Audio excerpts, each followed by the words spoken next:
2013-তে ইসলামী আন্দোলন বাংলাদেশ কোনো নির্বাচনে অংশগ্রহণ করে নাই। আমরা ক্ষমতার রাজনীতি বুঝি না? আমরা 10টা সিট, 20টা সিট, 50টা সিট নিতে পারতাম না? আমরা তো যাইনি। আমরা এই হাসিনার বিরুদ্ধে অবস্থান করেছি। 18তেও আমরা নির্বাচনে যাব না ঘোষণা দিয়েছি। বিএনপি গণভবনে গিয়ে হালুয়া পায়েস খেয়ে সে 18 নির্বাচনে সবাইকে অংশগ্রহণ করতে বাধ্য করেছে। আমি শেষ করে দিই, একেবারে শেষ করে দিই। সেই নির্বাচনে আমরা বাধ্য হয়েছি নির্বাচনে অংশ নিতে, কিন্তু আমরা দুপুরের আগে সেই নির্বাচন বর্জন করেছি। সর্বশেষ 2024-এর নির্বাচনে আমরা অংশগ্রহণ করি। এরপরেও যারা বিভিন্ন ট্যাগিং করবেন, জনগণ তাদের সম্পর্কে সুস্পষ্ট ধারণা। আজকে এই কথাগুলি কেন হচ্ছে? আগে 300 টাকা চাঁদা দিতাম, এখন 600 টাকা চাঁদা দিতে হচ্ছে। এই কথাগুলি যে আসছে, এগুলি সাধারণ মানুষের কথা। আর আমরা তো এলিট শ্রেণী না, আমরা সাধারণ মানুষের সাথে থাকি।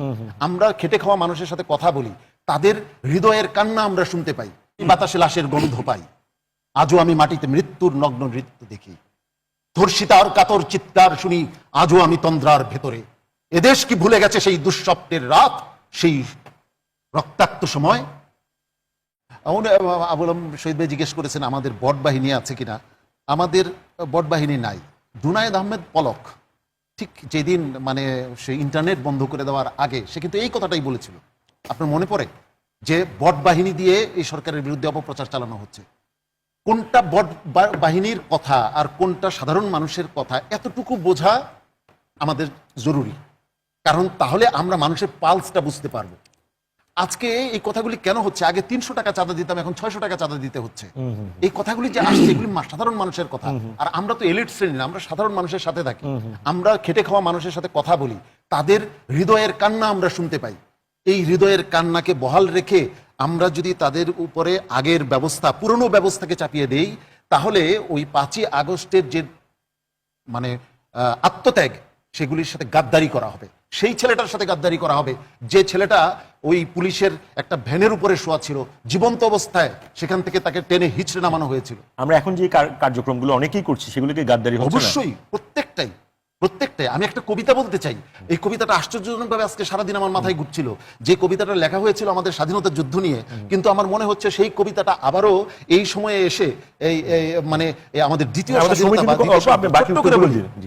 আজও আমি বাতাসে লাশের গন্ধ পাই, আজও আমি মাটিতে মৃত্যুর নগ্ন নৃত্য দেখি, ধর্ষিতার কাতর চিৎকার শুনি আজও আমি তন্দ্রার ভেতরে। এদেশ কি ভুলে গেছে সেই দুঃস্বপ্নের রাত, সেই রক্তাক্ত সময়? আমার মনে হয় এই যে 5ই আগস্টে যে রক্তটা আমরা দেখেছি, এই রক্তের সাথে সবাই আমরা রক্তকে ভুলে গেছি। আমাকে অনেকগুলি প্রশ্ন করেছে, উত্তর না দিলে ভুল। যে শিক্ষা ব্যবস্থার কথা প্রসঙ্গ আসছে, শিক্ষা ব্যবস্থা ধ্বংস করেছে হাসিনা। সে বিনা পরীক্ষা সবাইকে পাশ করিয়েছে। যারা আপনারা ইউনিভার্সিটিতে এখন পাচ্ছেন, সেগুলি হাসিনার প্রোডাকশন। এখন যে ইন্টারমিডিয়েট পরীক্ষা হলো বা আমি দেখলাম, এগুলিতে এখন মেধা যাচাই হবে। এর আগে ছিল যে অটো পাস করে দেওয়া। ওকে, দ্বিতীয় নাম্বার, বিএনপির আন্দোলনের প্রসঙ্গে এসেছে এবং 5ই আগস্টে ছাত্রদের আর কোনো কিছু ছিল না, সরকার বিরোধী আন্দোলন ছিল না বলেছেন আমাদের হাবিব ভাই বলেছেন যে চলেই যেত, প্রশ্নই আসে না। আপনারা 16 বছরে অনেক চেষ্টা করেছেন, কিন্তু জনগণ আপনাদের পেছনে এসে দাঁড়ায়নি।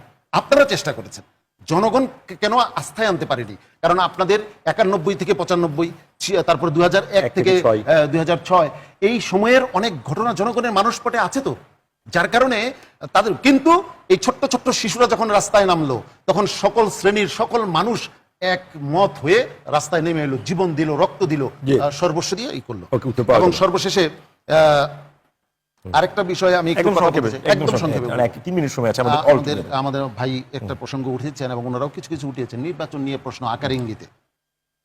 2013-তে ইসলামী আন্দোলন বাংলাদেশ কোনো নির্বাচনে অংশগ্রহণ করে নাই। আমরা ক্ষমতার রাজনীতি বুঝি না? আমরা 10টা সিট, 20টা সিট, 50টা সিট নিতে পারতাম না? আমরা তো যাইনি।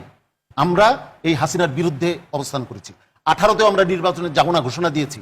বিএনপি গণভবনে গিয়ে হালুয়া পায়েস খেয়ে সে 18 নির্বাচনে সবাইকে অংশগ্রহণ করতে বাধ্য করেছে। আমি শেষ করে শেষ করে দিই।